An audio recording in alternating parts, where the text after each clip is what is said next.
Well, a big announcement from the Vatican. It may be speeding up the selection process for the next Roman Catholic Pope. Father Jonathan Morris is here to explain exactly what that means. Father Morris, thanks a lot for joining us. So what are the criteria the Cardinals will be using to make this decision? Well, the first decision of speeding up the beginning of the conclave came about because normally there's 15 to 20 days stipulated before the conclave begins once the see is empty. And that usually happens when a pope dies. Now we've got some notice, right, that the 28th of February at 8 o'clock p.m., the see will be vacant.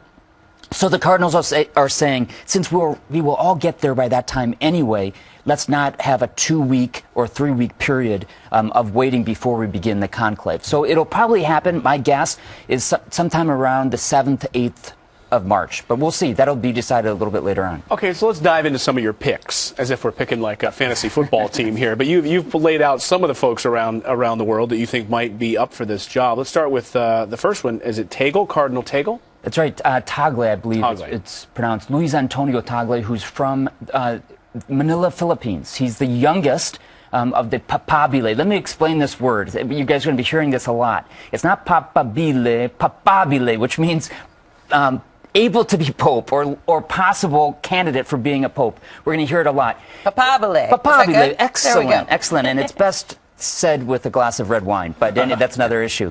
But this cardinal is very, very charismatic, very young, 55 years old, and of course from a part of the world that has never had a pope. And so a very interesting, I think, candidate, so to speak. Of course, we have there Cardinal Timothy Dolan also on the screen, who's from New York. An unlikely candidate because generally the Cardinals don't like to have a superpower also be the Pope, right, in terms of the balance of power. But you never know. Of course, Cardinal Dolan has really taken on a position of great leadership in the United States and around the world. And he's known for being joyful, happy, and I think the Cardinals recognize we need that. And strong mentally and physically, and he's young, right? He's 63, just celebrated 63rd You know, birthday. and is that something that would be important in something like this? Because that's one of the reasons cited is deteriorating health and old age. You know, and with this new precedent of that the Pope has set of possibly resigning from the post, I think the Cardinals will be more open to the idea of electing a younger Pope. Why? Because then they know he's not necessarily going to be in for 30, 40 years until he dies. So I think it's more likely we'll have a younger Pope. A few others that we have also on our screen, we have probably the leading candidate in terms of, from Italy, Cardinal Scola, who's the Archbishop of Milan. There are 28 Italians in the College of Cardinal of 117. That's the strongest block, if there is such thing as a voting block. Over 50% of those cardinals are also European. They might want to get it back to Europe, so that's another possibility. Let's talk about some of the challenges the church is facing, right? Sure. It's getting some of the younger folks involved, right? It's also getting some of that European zest back. And right now, they've been struggling in Europe and some of the European power as far as it relates to the Catholic Church.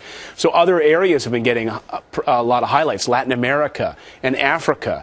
But precisely, I guess, maybe Europe may be the spot where they might need the most help right now, and getting some of the younger audience. We've had 2 Europeans, right? We've had Pope Benedict from Germany. We had John Paul II from Poland. And 500 years before that, we're all Italians. So that's why there's a lot of talk about maybe a Pope from the Third World. Let me, in answer to your question, Clayton, I think it's important to recognize whether you're a Catholic or not. The fact is, right now, the papacy, the Catholic Church, is the biggest, strongest, most broad defender of traditional values, right? And we're going to hear a lot of very bad reporting over the next few weeks of people saying, is he going to be a liberal pope? Is he going to be a conservative pope? By the very definition of pope, he is going to be conservative in the sense that he is called to conserve the biblical teachings, right? It's not a modern concept. And you're going to say, oh, is he more Republican or Democrat? That's all bunk. What we're going to look at is, what the Cardinals are going to look at is who can help best transmit and defend those core teachings going forward. Father, thanks very much. It's going to be an exciting few weeks, and hope to be talking to you from Rome. We will be covering it. Thanks, Father.